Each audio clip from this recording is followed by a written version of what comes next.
People, what's up? Welcome to my Monday Night Raw review.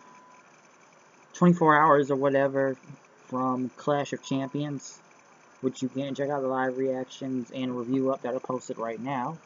But kicking off the show, which pretty much is you're gonna see a lot of Night of Champions rematches on here. And I know the ratings probably didn't do good anyways because of the presidential debate and Monday Night Football happening. But I was in and out of channels all night, switching here and there. So let's kick it off with Roman Reigns versus Rusev again for the U.S. title. Jesus, this match went on for a long time for the opening. But I felt after watching the match, it was just like it's like wow, because it was like punch, kick, punch. It was either like a clothesline or a kick or whatever. Honestly, I felt bored through this match, even in the first 30 minutes of the show. And the fact that we ended on a double countout made no sense. And it was pretty much almost like the same finish, well, not the same finish from the night before, but just with a double countout. Rusev gets a chair, he hits Roman Reigns with it, and then Roman Reigns spears him. After that spear, everybody thinks Roman Reigns is going to take the chair and hit Rusev, but Roman Reigns just sits down and holds the title up and then hits the chair on Rusev. And some people wonder who's the heel and face through all this whole thing, even though we just got pretty much a rematch from last night. So I guess we don't need to give Rusev any more title shots because they went on a double count out.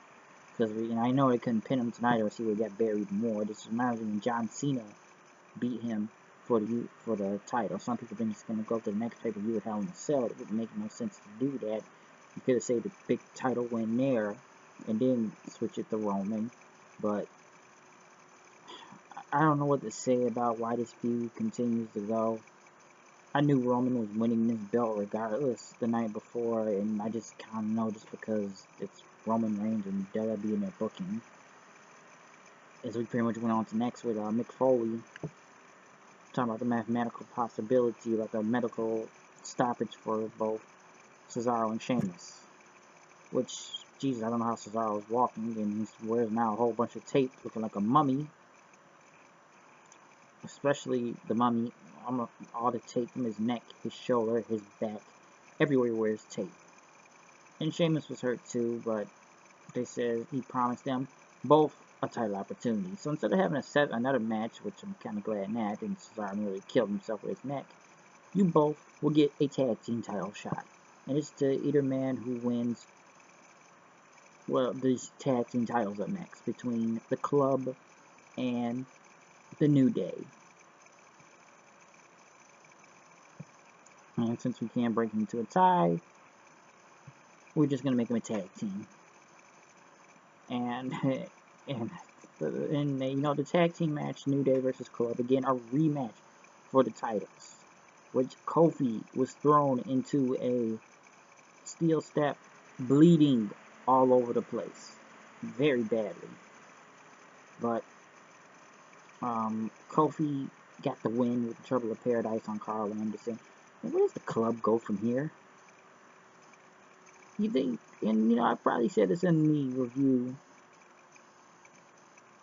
I said this in the review for Night of Champions, saying, like you say, the Club could come win the next night and everything, the titles. But now they don't.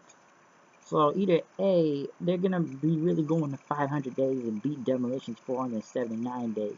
And I feel like now Cesaro and Sheamus are going to just get the tag team titles for some reason.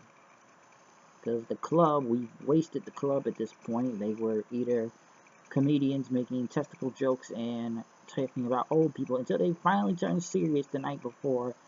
But tonight, once again, they got beat clean without the trombone this time.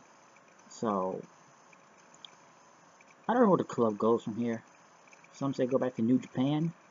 Some say go back to the real Bullet Club. I don't know what's next for them. But it sure as hell ain't the tag team titles right now. Because they have made them look like idiots for I don't know how long. At this point. They showed Clash of Champions, which Triple H was there to pick up Stephanie. Seth Rollins is hurt with a rib injury. I believe this is legit now. and his rib when he took that frog splash the night before, so he was not medically cleared. Bailey beat someone named Anna Fields. Pretty much we're starting Bailey back at the bottom now.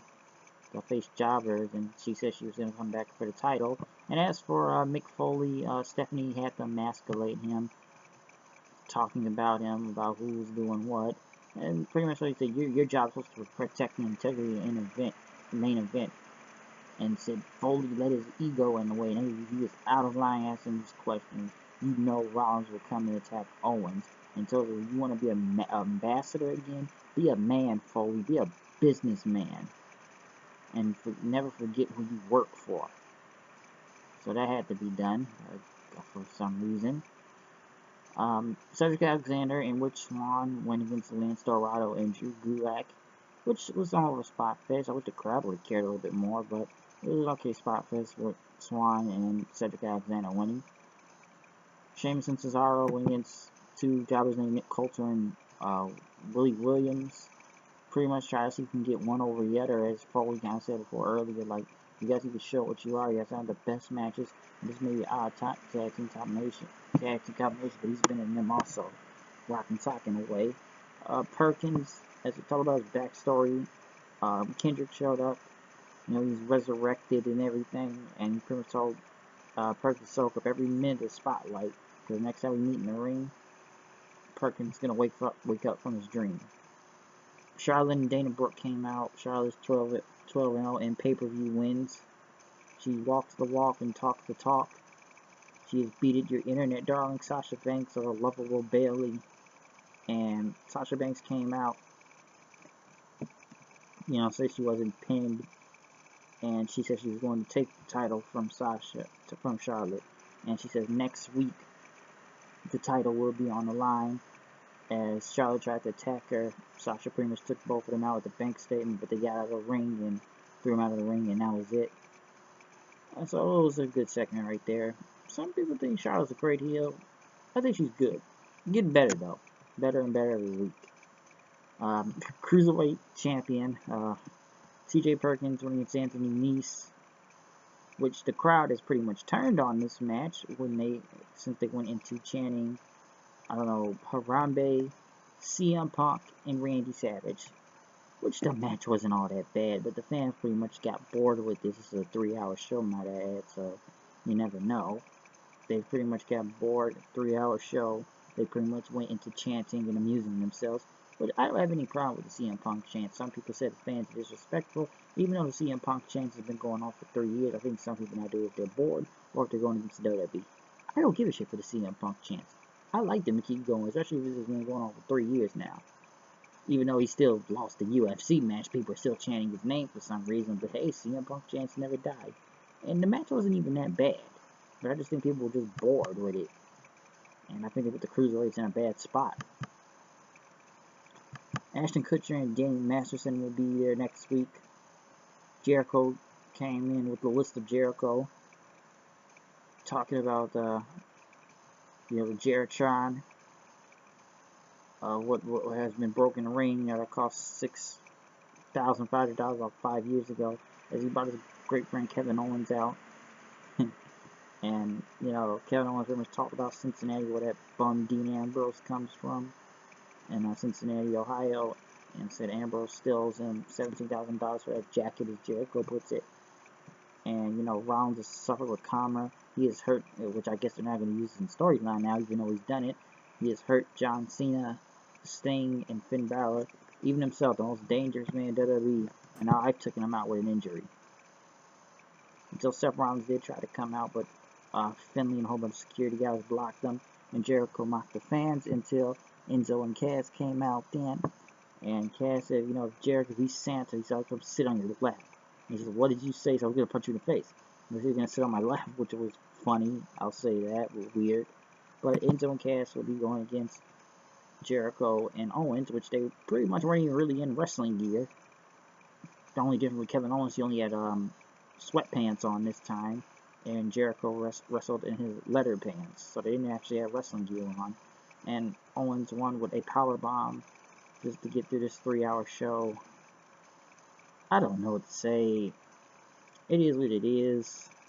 I feel like I felt bored a little bit throughout the night.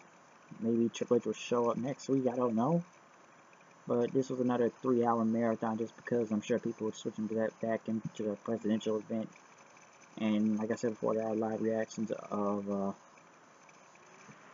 Clash of Champions, and I'm sure we'll get into SmackDown review soon, because I know that it's really gonna be a better show, honestly, when we see Raw. Honestly, SmackDown looks like they just beat Raw every week.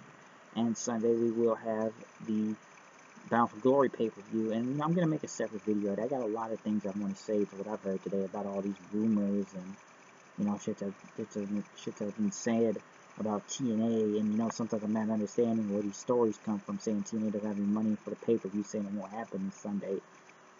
My opinion, I'm just gonna make it quick before I will make a separate video of this talking about it. There will be a Bound for Glory Sunday. I will bet on that, and they will put it on this Sunday on pay-per-view. Because I don't know where people are making up these stories. Says TNA is out of money. Sometimes I don't know where this shit comes from. I know some people are going to blame Meltzer or whatever. Me, I think the show will happen this Sunday. I don't think they're on business. I don't care if they got to put the money out of their asses. I don't know where they come up with this stuff to begin with. This TNA is broke. Like, how do you know this? How do you know the tickets were sold like months ago? So you know there's a Bound for Glory this Sunday. And it will be this Sunday. Hell, I'll put live reactions to prove it will be here this Sunday. So I get tired of this biased TNA hate or whatever. I don't know what's going on or who's writing this stuff. But, like, just say if I Dixie or Billy Corgan, just shoot these rumors down right now so I can stop the bullshit. Because this gets annoying after a while. It really does. But that's my Monday Night Raw review. We will have SmackDown, and that'll be up. But I am out of here. I'll see you guys later. Peace.